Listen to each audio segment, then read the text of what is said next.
자, 김주환 YTN 정치안보 전문 기자와 함께 얘기 나눠보겠습니다. 안녕하십니까? 안녕하세요. 네. 자, 북한이 항상 이렇게 도발을 감행을 하고 나면 그 다음 날 자신들이 이러한 행동을 했다라고 보도를 하지 않습니까? 네. 오늘은 이 미사일이 화성 12형이라고 밝혔는데 이게 네. 어떤 건가요? 일단 북한은 좀 설명을 드리면요. 네. 자기들의 이제 미사일 시리즈가 있습니다. 우리가 말한 실콤이라는 것부터 해가지고 번호를 화성으로 이렇게 부르고 있습니다. 그래서 그 북한의 전략군도 화성 전략 포대라고 부르고 있습니다. 그래서 그 과거 김정일 때부터 그런 명명을 했는데 오늘 이제 12번째 저런 새로운 미사일인데 아마 그 KN-9의 무수단 개량형 얼마 전 지난달 열병식 때 공개된 거를 이번에 발사를 성공을 했죠. 일단 전문가들은 ICBM은 아니지만 네. ICBM으로 진입하는 기술은 확보했다. 그래서 상황을 지금 굉장히 좀 엄중하게 보고 있는 상황인 건 맞습니다. 네, 그 북한의 주장을 보면은 최대 각도로 쐈다 이렇게 네. 얘기를 한 거죠. 네. 그럼 이게 사거리를 측정할 수 있는 상황인가요? 일단 고각이라고 그랬는데 그 이제 주변국을 감안을 해서 거의 사실상 거의 수직으로, 90도 예. 각도로 쐈다라고 봐야 되겠죠. 그래서 네네. 수직으로 2,000km 올라가서 이것이 이 폭으로 700km, 780km를 비행을 했죠. 네. 그리고 이제 그것이 낙하를 했는데 중요한 점은 낙하할 때 속도가 무려 마하 20 이상 속도를 보인다라는 거죠. 다시 설명드리면은 저기 발사한 평안북도 구성군 방현 비행장에서 부산까지의 거리가 630km밖에 안 됩니다. 그러니까 저것을 방향을 바꿔서 쐈다라고 하면은 그럴 리는 없겠지만은 그래서도 안 되지만은 부산 앞 대한해협 일대 어디까지 떨어진다는 거죠. 다시 말해서 북한이 주장하는 건 미 본토를 타격할 수 있는 거지만은 네. 사거리를 짧은 거는 길게 타격하는 못한답니다. 그런데 사거리가 긴 거를 탄약을 쉽게 말해서 추력이라 그러는데 연료를 좀 적게 넣어서 짧게 타격을 할 수 있는 거죠. 그러니까 저 무기 체계가 반드시 북한은 미국에 대한 전략적 위협만 하는 게 아니라 우리한테 한반도 전역을 향해서 저 방향으로 쏜다라고 하면 이런 방식으로 해서 남한 전역에 타격이 가능하다는 논리가 성립이 되는 거죠. 예. 네. 그러면 사거리를 따져봤을 때 이게 다시 한번 정리를 해보면 대륙간 탄도미사일 ICBM이라고 볼 수가 있는 겁니까? 지금 ICBM 규정을 서방에서는 5,500km로 봅니다. 네. 그런데 지난 1월 달에 인도의 아그니4 미사일을 발사했는데 4,000km 날아갔어요. 그런데 네. 유럽 국가들은 인도의 아그니4 미사일을 ICBM이라고 해서 ICBM이란 자체가 대륙을 넘어간다는 뜻입니다. 네. 그러니까 대륙과 대륙이 짧은 지역도 있겠죠. 이런 의미로 했기 때문에 그래서 아직까지 그 미국이 규정하는 ICBM 미사일은 아니지만은 ICBM에 버금간다 현재. 그리고 다시 설명드리면은 2,000km 이상을 날아간 거는 실거리가 4,000에서 4,500, 5초에 나오는데 이걸 탄도학에서는 하프룰이라고 한답니다. 그러니까 고도가 2,000km 올라가서 실거리 계산하기는 단순하게 곱하기 2를 하면 된다라고 합니다. 그러면 지금 이게 만약에 ICBM 기술이 어느 정도 발전한 것이다라고 추정을 네. 해볼 수 있다면 이와 함께 이 미사일이 대기권을 벗어났다가 다시 들어오는 네, 기술, 이른바 재진입 기술이라고 그러죠. 그리고 이 미사일에 실으려고 하는 핵탄두를 작게 만드는 기술 이런 것들도 필요할 텐데 어느 정도 수준이라고 평가를 할 수 일단 있을까요?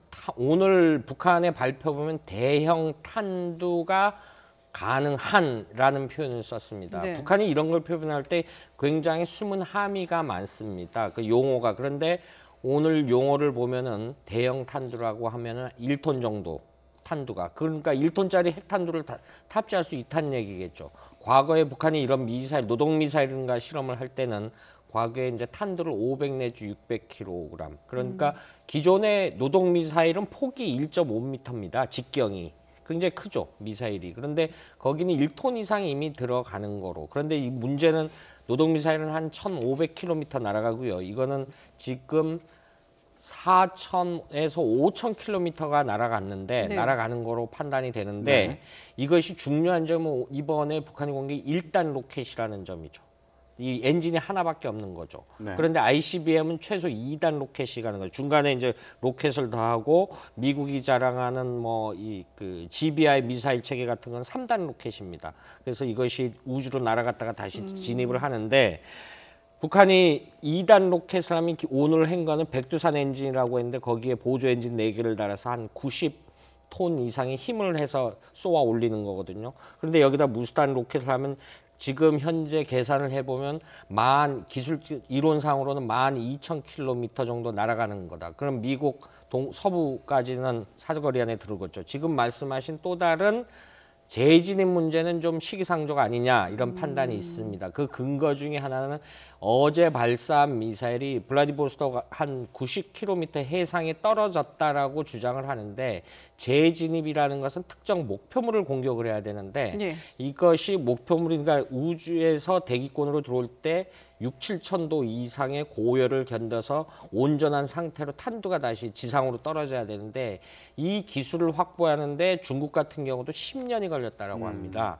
그런데 이 6, 7천도의 고열을 해서 이 탄두 부분에 과거에는 세라믹 처리를 했는데 지금보다 나은 방식으로 한다는데 이 열이 녹아내리는데 이거를 온전하게 그러니까 그 안에 핵무기가 들어가 있겠죠. 네. 이게 공중에서 폭발 안 하도록 목표물까지 타격을 해야 되는데 이 기술은 북한이 공개를 안 하는 거 봐서 아직 확보하지 못했다라는 게 그 우리 군 당국의 판단입니다. 네. 그러니까 북한이 얘기하는 걸 들어보면 일단 뭐 핵탄두를 장착하는 탑재하는 부분은 어느 정도 진전이 네. 있었을지 모르지만 아직까지 이제 대기권에 나갔다가 재진입하는 네. 부분은 기술이 완성되지 못한 것이다라고 볼 수 있을 텐데. 그러니까 근데 그거를 예. 완벽히 완성했다라고 보기는 좀 무모하다라는 지적도 있습니다. 네. 왜냐하면 대기권 높이라는 것이 보통 400에서 500km의 이 상층권을 말한다고 네. 하거든요.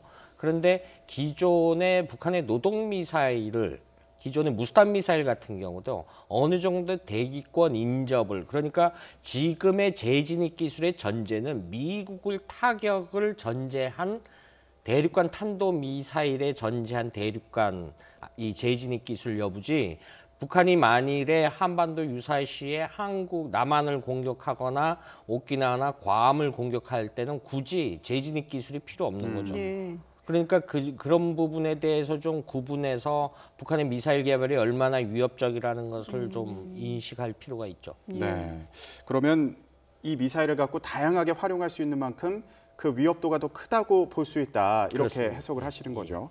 자, 그런데 이 미사일의 모습이 이전에 공개가 됐던 거라고 아까 앞서서 네. 설명을 해주셨는데 네. 어떤 상황에서 공개가 됐던 거죠? 지난달 김일성 생일 105주년 열병식이 있었죠. 4월 15일 날 화면이 준비된 거로 알고 있는데 쭉 지나갔죠. 과거에 일각에서는 당시 저게 스커드였는데 어제 발사한 것이 바로 저거죠. 네. 이 바퀴도 커버로 위장막을 씌웠지 않습니까? 예. 기존에 이제 사진상으로 부분할 때 저게 바퀴가 몇 개냐라고 해가지고 저것이 어떤 형태의 미사일이냐는데 저 모습이 이번에 북한이 공개한 화성 12형. 그래서 처음엔 외형상으로는 KN-588의 개량형이 아니냐, 또 일각에서는 무수단 미사일의 개량이 아니냐. 네. 오늘 아침 공개한 날아가는 사진으로만 봤을 때는 네. 마치 먼 거리에서 봤을 때 무수단 미사일 작년에 8차례 발사해서 7번 실패한 적이 있어요. 그거의 개량형이 아닌데 문제는 그때는 실패했는지 몰라도 이번에는 그보다 훨씬 성능이 뛰어난 거를 불과 엔진 성능 시험에서 2달 만에 성공했다라는데 이 북한의 미사일 개발 속도가 이 서방이 생각하는 것보다 굉장히 빠른 속도로 성능이 고도화되고 있다. 이런데 이제 위협이 다시 한번 강조되는 거죠. 예. 글쎄요, 저희가 그동안에 뭐 노동 미사일, 대포동 미사일 이런 얘기는 많이 했습니다만은 화성이라고 하니까 좀 낯설긴 한데 이걸 통일을 한 거죠. 그동안에 부르던 그러니까 이름을. 진짜 화성이라는 용어는 북한이 자기들이 부르는 명칭이고 예. 우리는 지금 말씀하신 노동, 스커드 이거는 서방이 부르는 겁니다. 노동 미사일은 함경북도 화대군 노동리에서 처음 발사한 게 포착이 됐다 그래서 그 지명을 따서 노동 미사일이라고 하는 거고요. 예. 역시 무수단 미사일도 화대군 노동리가 그 후에 북한이 행정구역 개편을 합니다. 그게 무수단 리로 바뀌었습니다. 예. 네. 그래서 그 지역에서 또 다른 형태의 미사일이 발사됐다. 그래서 무수단이라고 명명을 하는 겁니다. 그래서 예. 한미 군 당국은 그건 일종의 시리얼 넘버가 일련 번호가 있습니다. KN-51부터 지금까지 KN-17, 17번째의 새로운 북한의 미사일이 포착이 됐다. 네. 그래서 지금 오늘 화성 12에 오는 아직 최종 발표는 없었습니다. 한민군 당국에서는 17번째의 북한의 미사일 시리즈다. 그래서 KN-17로 명명할 가능성이 굉장히 높다라고 합니다. 예, 알겠습니다. 네, 지금까지 김주환 YTN 정치안보 전문기자 얘기 들어봤습니다. 잘 들었습니다.